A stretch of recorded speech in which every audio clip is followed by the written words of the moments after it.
Welcome to Luca is a Billionaire, where the only thing I invest in is your answers. In this video, I will explain how to replace a fuel pump. First, ensure you have all your tools ready, including a new fuel pump, a fuel pressure gauge, and a socket set.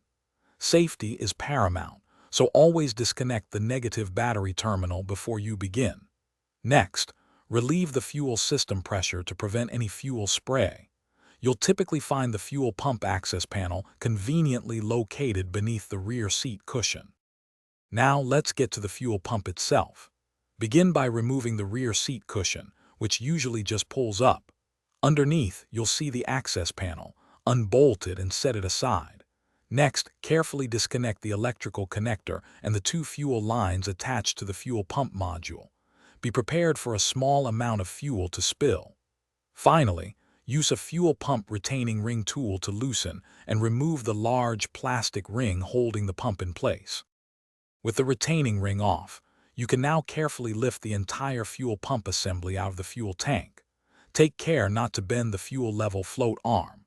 Before installing the new pump, you'll need to transfer the fuel level sending unit from the old assembly to the new one. Then, gently lower the new fuel pump assembly into the tank, making sure the new O-ring gasket is perfectly seated to prevent leaks. This seal is critical for proper operation. Almost done. Now, reinstall the fuel pump retaining ring, tightening it firmly to secure the new pump.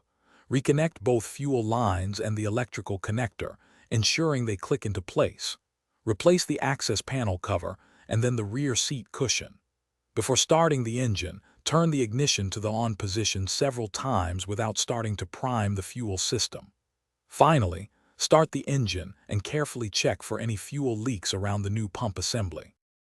Thanks for watching and please subscribe. It's the best investment you'll ever make.